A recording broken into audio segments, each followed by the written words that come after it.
Hola, ¿qué tal amigos de Comi? Vamos a dar inicio a este tema que se refiere al Jueves Santo. Me gustaría que habláramos un poquito del sentido del día en torno a una metodología alegórico-bíblica. Ahí vamos a explicar qué es, cómo se come esto, una parte teológico-sacramental del día y especialmente pues por el día de la institución de la Eucaristía. Y también pues vamos a hablar de una praxis del amor, de la moral del amor. Entonces, bueno, pues esto es lo que más o menos nos sugiere la liturgia, que se hable del sacerdocio, de la institución de la Eucaristía, del servicio, ¿verdad? Entonces vamos a ver eso. Y si se fijan, eh, todo... mm, estas tres partes pues se van articulando, ¿verdad? Vamos viendo cómo se van articulando tanto el servicio, la Eucaristía y el sacerdocio. Entonces, bueno, para dar inicio con nuestra reflexión me gustaría que leyéramos el Evangelio del día de hoy con una oración previa. Vamos a ponernos en oración para pedir a Dios su presencia, su Espíritu Santo. Señor, tú que nos has amado con amor eterno, te pedimos que desciendas tu Espíritu Santo sobre nosotros para que podamos escuchar la palabra de Dios con fruto, podamos acogerla en nuestro corazón y podamos llevarla a cabo en nuestras vidas. Concédenos dejarnos amar con María Santísima para que demos frutos como María Santísima también en su vida. En nombre del Padre, del Hijo y del Espíritu Santo. Amén. Del Santo Evangelio según San Juan. Antes de la fiesta de Pascua, sabiendo Jesús que había llegado la hora de pasar de este mundo al Padre, y habiendo amado a los suyos que estaban en el mundo, los amó hasta el extremo. En el transcurso de la cena, cuando ya el diablo había puesto en el corazón de Judas Iscariote, hijo de Simón, la idea de entregarlo, Jesús, consciente de que el Padre había puesto en sus manos todas las cosas, y sabiendo que había salido de Dios y a Dios volvía, se levantó de la mesa, se quitó el manto y tomó una toalla, se la ciñó. Luego echó agua en una jofaina y se puso a lavarle los pies a los discípulos y a secárselos con una toalla que se había ceñido. Cuando llegó a Simón Pedro, éste le dijo: Señor, ¿me vas a lavar tú a mí los pies? Jesús le replicó: Lo que estoy haciendo tú no lo entiendes ahora, pero lo comprenderás más tarde. Pedro le dijo: Tú no me lavarás los pies jamás. Jesús le contestó: Si no te lavo, no tendrás parte conmigo. Entonces le dijo Simón Pedro: En ese caso, Señor, no solo los pies, sino también las manos y la cabeza. Jesús le dijo: el que se ha bañado no necesita lavarse más que los pies, porque todo él está limpio, y ustedes están limpios, aunque no todos. Como sabía quién lo iba a entregar, por eso dijo: No todos están limpios. Cuando acabó de lavarle los pies, se puso otra vez el manto, volvió a la mesa y les dijo: ¿Comprenden lo que acabo de hacer con ustedes? Ustedes me llaman maestro y señor y dicen bien, porque lo soy. Pues si yo, que soy el maestro y el señor, les he lavado los pies, también ustedes deben lavarse los pies los unos a los otros. Les he dado ejemplo para que lo que yo he hecho con ustedes, también ustedes lo hagan. Palabra del Señor. Gloria a ti, Señor Jesús. Bueno, el día de hoy nosotros vemos que el Señor se pone a servir. Nosotros nos damos cuenta que el amor nos mueve al servicio. La Madre Teresa de Calcuta decía esto: de la fe nace, de la oración nace la fe nace el amor, del amor nace el servicio. Jesús, pues es el amor encarnado del Padre que nos mueve a vivir este amor. Y nosotros nos damos cuenta que el Señor, pues dice esto en Juan 13:15, ¿verdad? Bueno, pues nos ubicamos en el capítulo 13 de San Juan, por si alguien quiere profundizar sobre el texto bíblico, por ahí de este día, para que puedan profundizarlo. En torno al lavado, el lavatorio de los pies. Juan 13 del 1 al 15. Juan 13, el 1 al 15, especialmente en el versículo 15, dirá que les he dado ejemplo. Y les decía, se engarza el amor, la Eucaristía y el sacerdocio. ¿Por qué? Miren, primero que nada me gustaría empezar con este ejemplo de la Eucaristía. La Eucaristía es uno de los niveles de acercamiento de Jesús para con la humanidad. Es decir, Dios se va haciendo cada vez más cercano conforme pasa la historia al ser humano. Fíjense, primero Dios venía mostrándose a través de los patriarcas, de los profetas, de los jueces, de los reyes, hasta que llegara la plenitud de los tiempos, dice Hebreos 1:1, se encarnó en su Hijo Jesucristo, se hizo hombre. Y esto nos enseña que Dios, dice el Papa Benedicto, se hará cada vez más cercano a su pueblo, a la iglesia, a los suyos, entre más avance el tiempo. Y luego posteriormente que Jesús se encarna, como lo vemos en Juan 1:14, el verbo se hace carne, no le basta con eso, sino que acerca su predicación, acerca el reino de los cielos a los corazones, con el bautismo del Espíritu Santo, no como el de Juan nos señala el Evangelio, sino con el Espíritu y fuego. Y luego posteriormente nosotros nos damos cuenta que Jesús se hace más cercano cuando muere por nosotros, abandonando su prerrogativa divina, como lo dice Filipenses 2:7 y siguientes, una sincatabasis, un olvido de sí, para hacer una kenosis, una humillación de su persona para hacerse cercano a nosotros. Posteriormente no le basta con morir por nosotros, sino que desciende a los infiernos, como lo decimos en el credo, y posteriormente resucita con sus heridas para mostrarnos su victoria. Pero fíjense, este arco de amor cercano nosotros lo encontramos en la Eucaristía, porque nosotros lo vemos en los evangelios, especialmente en los sinópticos, en el capítulo 11 de los Hebreos, en la institución de la Eucaristía, cuando el Señor se queda entre nosotros. Es decir, miren, ustedes ven que cuando Mambrú se fue a la guerra, qué dolor, qué pena, ¿no? Ustedes ven que los soldados tenían una tradición de dejar una fotografía a la persona amada y llevarse una fotografía de la persona amada, porque cuando iban a morir, morían viendo la fotografía de esa persona. Por si morían, se sacaban la cartera y lo último que iban a ver sería la fotografía de su amada. Bueno, ciertamente que a la guerra no se podía llevar al ser amado, pero sí se podía llevar una fotografía. Vamos a decir que Jesús, en la última cena que acabamos de leer, cuando se da la institución de la Eucaristía, San Juan no hace alusión a la narración de la Eucaristía porque da por supuesta la enseñanza de las otras comunidades de Marcos, Mateo y Lucas.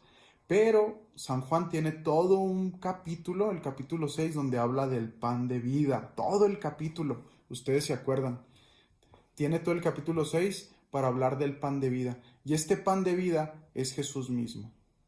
Nosotros nos damos cuenta que él mismo va diciendo, el que come mi carne y bebe mi sangre tendrá vida eterna. Pero bueno, todo esto para decirles que Jesús es el amante que se va. Se va, pero también en el Mateo 28:19 dirá, yo estaré con ustedes todos los días hasta el fin del mundo. ¿Qué quiere decir esto? Tomen mi cuerpo y tomen este pan y tomen este vino. Esto es mi cuerpo, esta es mi sangre. ¿Qué está diciendo? Jesús podía quedarse. Jesús quería quedarse y Jesús se quedó entre nosotros. No solamente nos dejó una imagen de él, porque si seguro nos hubiera dejado una imagen extraordinaria como lo hizo con el acontecimiento guadalupano en María Santísima, ¿no? Pero el Señor nos quiso dejar una imagen de su ser, nos quiso dejar todo su ser. En una ocasión, un joven musulmán le preguntaba a un obispo, ¿cómo es posible que Dios esté presente en la Eucaristía? Y el obispo le hacía una alegoría, una analogía para explicarle, le decía, mira, tú cuando eres niño y cuando tu organismo consume alimentos, los va transformando en músculo, los va transformando en la epigénesis, ¿no? Hace que nosotros tomemos los nutrientes para que nosotros sigamos fuertes, sigamos sanos, de ahí disgregamos los nutrientes y crecemos, guardamos nuestro sistema inmune, nos alimentamos, etcétera, ¿no? Dice, ¿cuántas veces el que te creó no podrá transformar? Entonces, si transforma el pan en sustancias para tu cuerpo, ¿cuántas veces no podrá transformar su cuerpo, ¿sí? O el pan en su cuerpo? La inversión. Por eso cuando nosotros comulgamos, no solamente consumimos al Señor, sino que el Señor nos consume también a nosotros. Nos hacemos uno solo, como la unidad íntima en la que nos habla Apocalipsis 3:20. Estoy a la puerta y llamo, si alguno me abre, entraré y cenaré con él. Bueno, esta es la explicación que le daba en un primer momento y le dice, bueno, ¿y cómo es que un Dios esté dividido? Porque Dios no puede dividirse y estar en todos lados. Y le dice, es muy fácil. Tú tomas un espejo, lo quiebras y ese espejo sigue siendo en cuadrito la misma imagen para con todos. Tú te ves en un espejo y te ves tú, lo quiebras, tomas un pedacito y te ves tú. Lo mismo sucede. Jesús, aunque esté fraccionado, está todo completo, aunque sea en una fracción. Por eso cuando se cae alguna partícula, ¿no?, de la Eucaristía, ponemos como si fuera un 3312, un 3312, ¿no? Acá como los Monster Inc., ¿no? Salvaguardamos el lugar, ponemos corporales, ponemos agua, queremos cuidar que ese lugar se resguarde porque ahí ha caído una partícula en donde está completo nuestro Señor.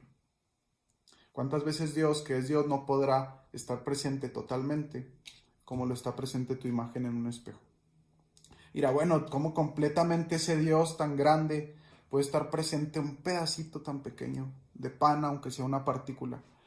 Y el obispo le responde, tú cuando ves un atardecer hermoso con un paisaje, ¿no?, extraordinario, lo ves por medio de tu ojo, que es pequeñísimo, ese paisaje tan grande. ¿Cuántas veces el Dios que creó tu ojo pequeño para ver paisajes tan grandes no podrá introducir toda su grandeza en la pequeñez de un pan?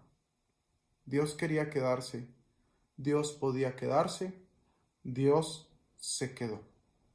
Y nosotros vamos viendo que desde el Antiguo Testamento esta presencia de Jesús en la Eucaristía se viene dando. Y hay que recordar que se da un sentido de sacrificio. Miren, en la antigüedad los caldeos sacrificaban a sus hijos. En los caldeos y en todas las culturas hay sacrificios de hijos para tener satisfechos a los dioses. Ustedes ven por ahí que Abraham, cuando Isaac tiene una edad considerable, Dios le pide que se lo sacrifique. Para Abraham, de la cultura que venía caldea, esto no era tan extraño, ofrecer a un hijo. Y Abraham le carga leña a Isaac en sus hombros para llevarlo al monte Moría. ¿Caminan cuántos días? 3. ¿Cuántos días dura Jesús en el sepulcro? 3, ¿no? Llegan al monte Moría. Isaac dice, ¿y el sacrificio? Gwen, te das cuenta que el sacrificio eres tú, ¿no? Pero, fíjense, ¿qué le carga a Abraham? Leña. Van a sacrificar. Y cuando Abraham va a sacrificar a Isaac, una vez que lo tiene atado, el ángel detiene su mano. Detiene el sacrificio. Ok, vámonos al panorama de la pasión de Cristo. Un hijo, cargando con leña, la cruz, llega al lugar del sacrificio y ahora no se detiene el sacrificio. ¿Qué quiere decir este arco entre Abraham y Jesús? Quiere decir que el Padre nos da a su Hijo, como dice Juan 3:16, como dice Hebreos 5 y siguientes, como el sacrificio único y para siempre. Nos da a su Hijo para que nosotros no tengamos que sacrificar a nuestros hijos. Y en el Antiguo Testamento nos viene dando a su Hijo por medio de ese cordero. El cordero que utilizan en la Pascua para que la muerte no atraviese las puertas de los judíos.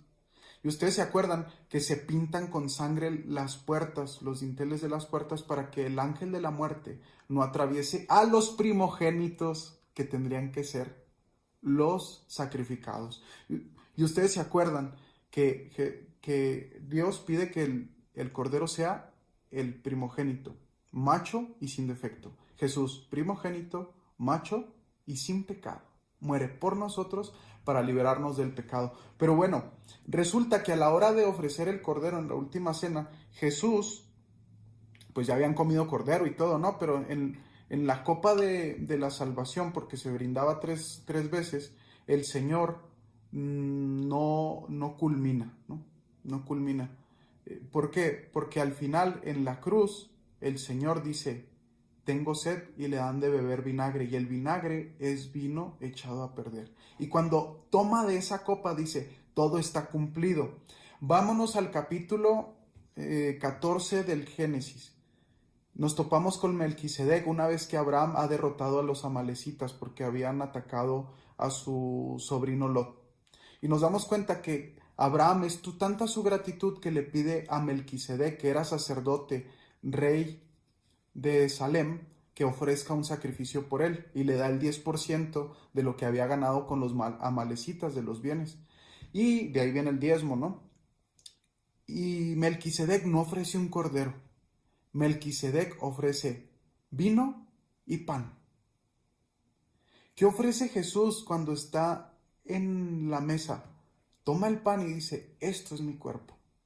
Toma el vino y dice: esto es mi sangre. Y dice que Melquisedec, la interpretación de Scott Hahn, dirá él, Melquisedec no se dice de dónde viene, solamente dice que era rey de Salem, de paz. Pero no se dice tampoco a dónde va. Lo cual quiere decir que si no tiene un principio y un fin, es Dios, y Melquisedec es una imagen de el sumo y eterno sacerdote que es Cristo, que ofrece su cuerpo y su sangre de una vez y para siempre. Entonces aquí está la explicación profunda de cómo Jesús se queda con nosotros en la Eucaristía el día de hoy. Pero, fíjense, a ustedes les dicen, a los sacerdotes, ¿cómo les dicen? Padre. Y ustedes no se equivocan en decirles Padre. Ah, pero la Sagrada Escritura dice: a nadie llamen Padre, porque solo tienen un Padre. A nadie llamen Maestro, porque solo tienen un Maestro y Señor. A nadie llamen Señor. Ok. Pero resulta que en el Antiguo Testamento el único, en la mesa, de hecho en la última cena, en las cenas judías, el que reparte la comida, el que reparte el queso, no vamos a decir, es el padre de familia. Y cuando Jesús les dice a sus apóstoles: hagan esto en memoria mía, les está diciendo que se pongan en el lugar del Padre, del Maestro, del Señor. El sacerdote por eso dice: esto es mi cuerpo, esta es mi sangre. No dice: esto es su cuerpo, esto es su sangre. No, porque el sacerdote, como dice la Sacrosanctum Concilium número 7 y la número 11, es el mismo Cristo, porque cuando el sacerdote celebra, no es la persona la que celebra, es Cristo quien celebra. Cuando el sacerdote consagra, no es la persona, es Cristo quien consagra. Cuando el sacerdote confiesa, no es la persona, es Cristo quien confiesa. Es Cristo mismo, por eso el sacerdote es Cristo mismo. Cristo le ha pedido en la última cena a sus apóstoles que se pongan en el lugar del Padre para dar vida. Eso quiere decir el pater monos, el patrimonio, el que da su vida para alimentar a sus hijos, el que da su sangre para alimentar a sus hijos. ¿Ustedes se dan cuenta que el Padre detiene el sacrificio de Abraham para entregar a su hijo, para entregarse él, para que nosotros no tengamos que entregar ningún sacrificio a cambio de nuestro perdón, del perdón de nuestros pecados? Es así que nosotros encontramos un desbordamiento del amor de Dios en nuestras vidas. Y es el servicio más grande que nosotros podemos encontrar, el que Dios se nos da. Ahora, ¿Dios podía salvar al mundo sin la ayuda de los hombres? ¿Sin la ayuda de los sacerdotes? Claro que podía, dice Pablo VI.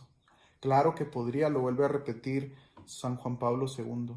Pero les compartió de la alegría, les compartió el servicio para que conocieran la alegría inmensa de entregarse a los hermanos. Y eso es la Santísima Trinidad. La Santísima Trinidad es relación eterna que se está dando y recibiendo amor. Eso es el Espíritu Santo entre el Padre y el Hijo, es el dar y recibir amor. Dar y recibir amor. Por eso el matrimonio también es el sacramento signo del amor de Dios para con su iglesia, porque da. da, Dios se nos da. Entonces nosotros entendemos que esta dinámica de amor no se puede detener. Por eso cuando Pedro dice, ¿tú me vas a lavar a mí los pies? Si no te lavo, no puedes tomar parte conmigo. No podrás cenar. Estoy a la puerta y llamo, si alguno me abre y cenaré con él. Jesús no le estaba hablando el simple hecho de lavarle los pies. Jesús quería ir más allá.